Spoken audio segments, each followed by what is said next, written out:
Hi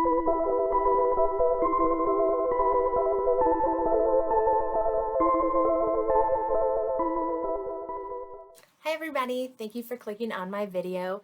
If you are new here, I post every single Wednesday and I do videos on the lesser known missing person cases that haven't received a lot of media attention.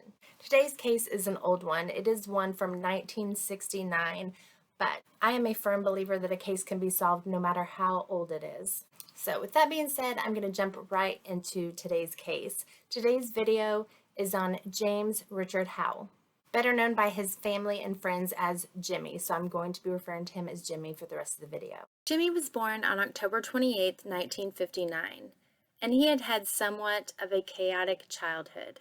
He has 2 brothers and 1 sister, and he, along with all his siblings, were sent to an orphanage in the early 1960s when his parents got divorced. After several months, the 2 oldest, Deborah and Steve, were sent to live with an aunt near Amboy, Illinois. Jimmy and John were in foster care with a couple named Connie and Jim Root in Mount Morris, Illinois. They later divorced, so Connie took custody of John and Jim took custody of Jimmy.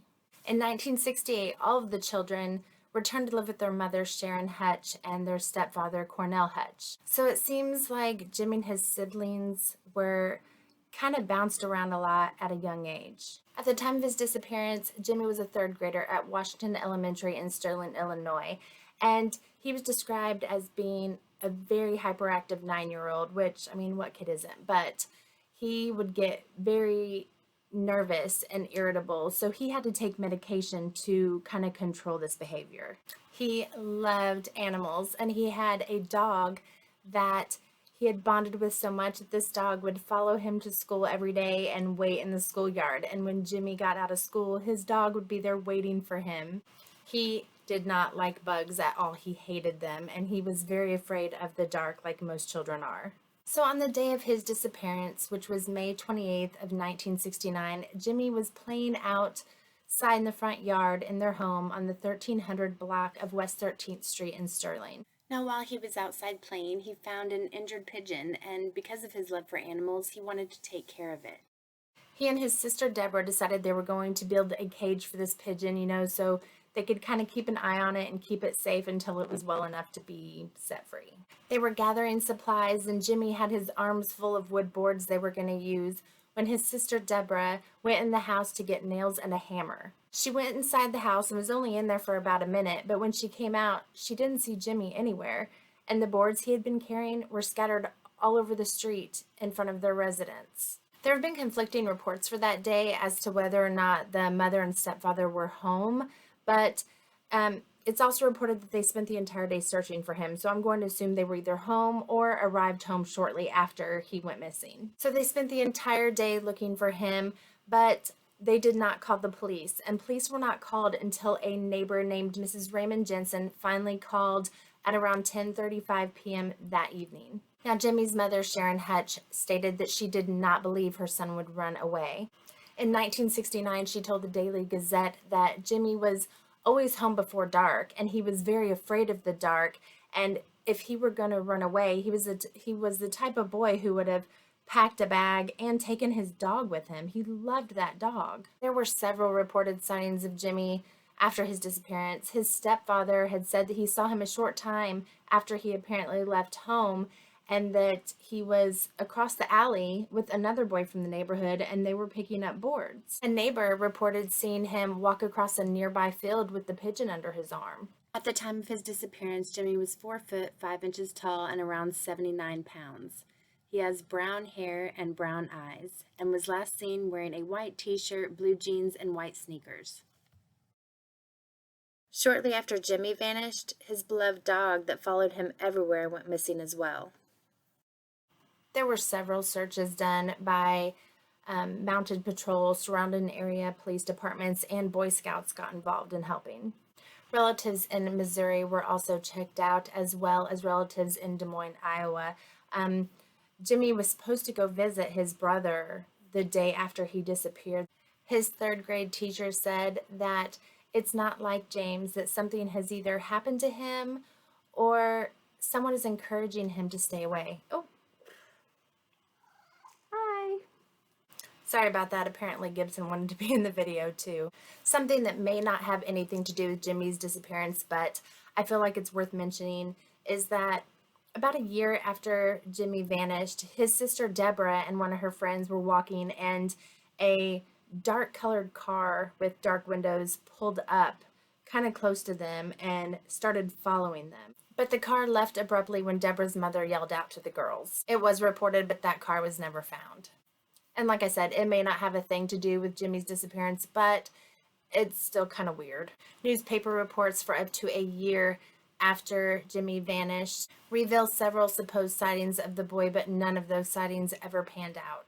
The FBI was also contacted, as well as requests for a possible helicopter search, but no further reports were available about either of those. So I don't know if the FBI got involved. I could not find anything. There's very little on this case, and I couldn't find anything about a helicopter search either. Years later, his sister Deborah tried to contact Unsolved Mysteries to see if maybe they would do the story on Jimmy, but nothing came from her efforts. In 1975, Deborah was married and living in another part of town, and she didn't have a phone.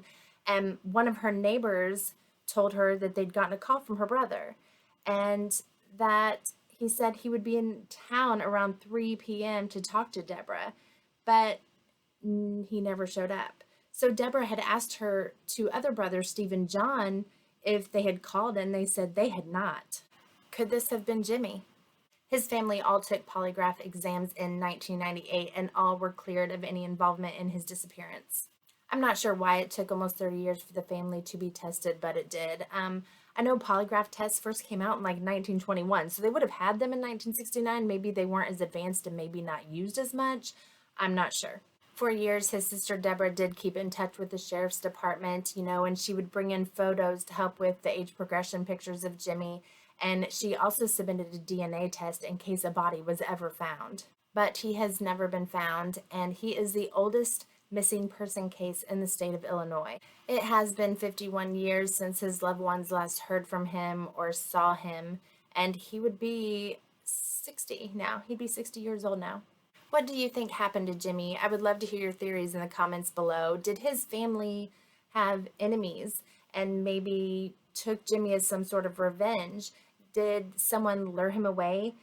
Maybe someone could have seen him picking up the boards and said, hey, come here, kid, I've got some supplies for your birdhouse, and maybe got him to come with them that way. Was someone watching him play, and when they saw his sister go in the house, they thought, now's my chance, and snatched him up? Is it possible that it was maybe a hit and run? Maybe he was in the road and someone accidentally hit him and then freaked out, and so they tossed him in their car and drove off. That could explain why the boards were in the road. They looked like they just kind of been tossed out there. I personally don't believe the theory that the family was involved. His sister was close by when he disappeared, and she was just inside the house. So I feel like if the family was involved, that something would have been found. And if the family was involved and the sister was lying, about that day's events, I feel like she wouldn't have been in constant contact with the sheriff's department and, trying to help with his age progressed photos. And I just don't feel like the family being involved is a possibility. I am surprised no one saw anything that day. Reports state that it was kind of a pretty day, and you would think that there'd be a lot of people outside playing, a lot of kids, but yet no one saw anything.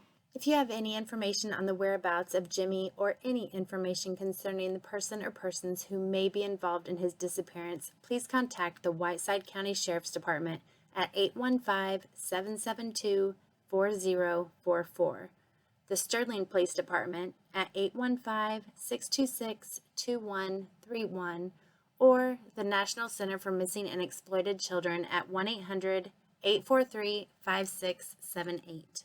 Please keep James Richard Howell's story out there by sharing his flyer, sharing this video, and telling his story. His family deserves to know what happened to him. Thank you so much for watching my video and helping me to spread awareness on these cases. And if you like this video, please give it a thumbs up and hit that subscribe button, and I will see you next Wednesday.